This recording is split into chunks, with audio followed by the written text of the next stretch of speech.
धर्मपुरा गांव में श्याम नाम का एक किसान रहा करता था। श्याम अपने गांव के सरपंच जी के यहाँ खेती बाड़ी का काम करके अच्छा खासा कमा खा रहा था। ऐसे ही कुछ दिनों बाद श्याम की तबीयत बहुत खराब हो जाती है।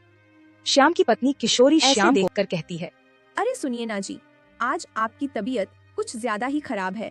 आपको बहुत तेज बुखार चढ़ा हुआ है, तो ऐसा करिए, आज आप काम पर मत जाइए। किशोरी, मैं काम पर तो नहीं जाता, लेकिन तुम अपने गांव के सरपंच जी की आदत तो समझती ही हो। वो किसी की भी मजबूरी समझने को तैयार नहीं होते हैं। मुझे कुछ नहीं पता, मुझे बस इतना पता है कि आज आप काम पर नहीं जाओगे। आप बस आज घर पर आराम करोगे। मैं जाकर सरपंच जी से बोलकर आती हूँ कि आप आज काम पर नहीं आओगे। जरा संभल कर जाना किशोरी, क्योंकि सरपंच जी का व्यवहार बिल्कुल सही नहीं है। वह किसी को कुछ भी बोलने से पहले कुछ नहीं सोचते। जो मुंह में आता है वह वही बोल देते हैं। याम की तबीयत खराब होने की वजह से किशोरी सरपंच जी के घर जाती है, तो वहाँ देखती हैं कि सरपंच पहले से ही गांव के एक व्यक्ति मुकेश को खरी खोटी सुना रहा था। जितना तू काम करता नहीं है उससे ज्यादा तो तूने नुकसान कर दिया। तो मैं ऐसा करता हूँ कि तेरे इस पूरे महीने की कमाई काट लेता हूँ। जब तू कुछ दिनों भूखा रहेगा तो तेरी अकल अपने आप ही ठिकाने आ जाएगी। राम राम सरपंच जी मेरी बात सुनिए। अरे किशोरी, तुम यहाँ क्या करने आई हो? तुम्हारा पति कहाँ है? खेत में? क्या तुम काम करोगी? सरपंच जी, मैं तो बस आपसे यही कहने आई थी कि आज वह काम पर नहीं आ सकते, क्योंकि आज उनकी तबीयत बहुत ज्यादा खराब है। उन्हें बहुत जोरों से बुखार चढ़ा हुआ है। अगर तेरे पति की तबीयत खराब है तो इसमें मैं क्या करूं? मेरे खेतों में तो बहुत काम डाला हुआ है। अगर वो नहीं आएगा तो क्या उसका बाप आकर काम करेगा? सरपंच जी, आप तो जानते ही हो कि वह पैसे कभी भी छुट्टी नहीं करते, लेकिन आज सच में उनकी तबीयत बहुत खराब है। सुन ले, घर जाकर अपने पति को चुपचाप बोल देना कि अगर वो आज काम पर नहीं आया तो उसे कभी भी काम पर आने की जरूरत नहीं है। तुम लोगों का बस यही है, जैसे ही कोई काम बोल दो तो तुम लोग नाटक करने लगते हो। सरपंच जी, आप मेरी बात का विश्वास तो कीजिए। सच में वो चलने तक की हालत में नहीं है, इसीलिए मैं आपको बताने आई थी कि वो आज काम पर नहीं आएंगे। ठीक है, अब मेरा समय बर्बाद मत कर और चुपचाप निकल यहाँ से। किशोरी उदास होकर वहाँ से अपने घर आ जाती है और घर जाकर कामकाज में लग जाती है। अरे किशोरी, इतनी उदास क्यों हो? आखिर क्या हुआ है? सरपंच जी ने तुमसे कुछ कहा क्या? अरे कुछ नहीं, उन्होंने तो मुझे बिना किसी बात के ही इतना सुना दिया। लेकिन कोई बात नहीं, आपकी तबीयत जब ठीक होगी तब आप काम पर चले जाना। अगले दिन श्याम थोड़ा ठीक प्रतीत होता है, तो वो अपना खाना लेकर खेत जाने के लिए निकल जाता है। अरे तू यहाँ क्या लेने आया है? क्या तेरी पत्नी ने तुझे बताया नहीं कि मैंने तुझे काम से निकाल दिया है? सरपंच जी, मुझे माफ कर दीजिए। कल सच में मेरी तबीयत बहुत खराब थी। आज मुझे थोड़ा सही लगा तो मैं काम करने आ गया। और अगर मैं आपके यहाँ खेतों में काम नहीं करूंगा तो खाऊंगा क्या? ठीक है, अब यहाँ खड़े रहकर मेरा समय बर्बाद मत कर और चुपचाप जाकर खेतों में काम कर। बहुत काम डाला हुआ है। याम दिन भर खेतों में काम करता है और शाम को काम खत्म होने के बाद श्याम अपने पैसे लेने के लिए सरपंच जी के घर जाता है। तो समय सरपंच जी के घर में चोरी होने का शोर सरावा हो रहा था।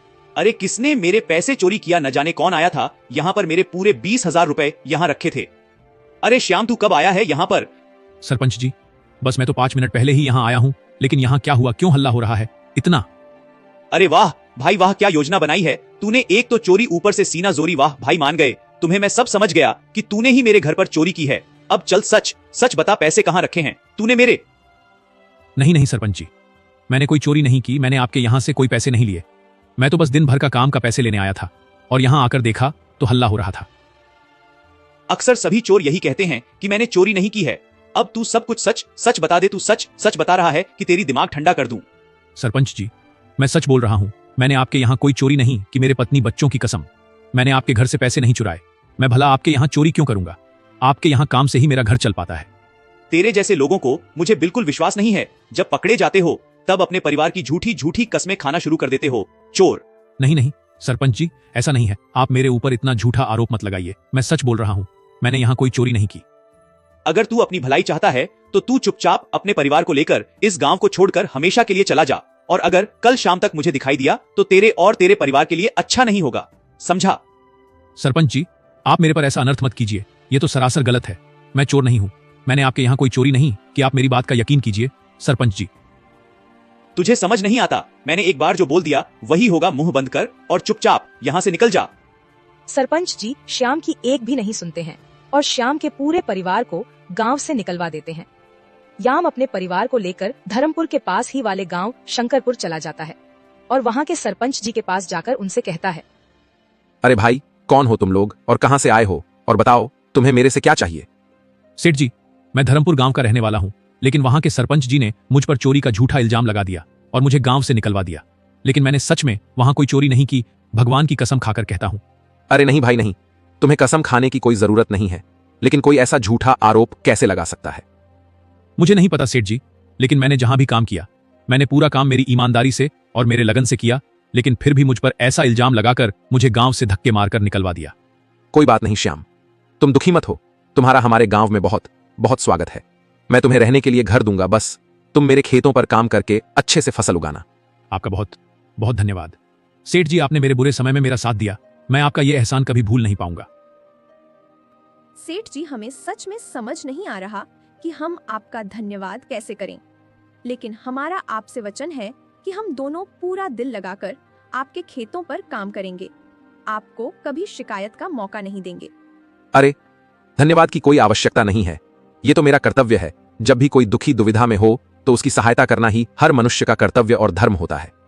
चलो अब मैं तुम्हें अपना खेत और तुम्हारे रहने का घर दिखा देता हूं। फिर सरपंच जी श्याम और उसकी पत्नी को अपने साथ अपने खेतों पर ले जाते हैं। श्याम, यही मेरा खेत है, अब से तुम यही रहना है और यही खेती करनी है, ठीक है? अब मैं चलता हूं, तुम काम पर लग जाओ। ऐसा बोलकर सरपंच जी वहां से चले जाते हैं। फिर अगले दिन से ही श्याम और उसकी पत्नी काम पर लग जाते हैं। वो दोनों सरपंच के खेतों में बहुत ही लगन और सच्ची निष्ठा के साथ काम करते हैं, जिसके कारण कुछ ही समय में उनके खेत में पूरे गांव से अच्छी और चमकदार फसल होती है, जिस वजह से सरपंच जी को बहुत लाभ होता है। श्याम, सच में तुम एक बहुत अच्छे व्यक्ति हो, तुम्हारी वजह से आज मुझे बहुत लाभ हुआ है। तुमने सच में बहुत अच्छा काम किया है। अब से तुम मेरे साथ ही मेरे घर पर रह सकते हो। ये सुनकर श्याम बहुत खुश हो जाता है। तो दोस्तों, हमें इस कहानी से यही शिक्षा मिलती है कि हमें हमेशा सच्चाई का साथ देना चाहिए और सादगी के साथ काम करना चाहिए।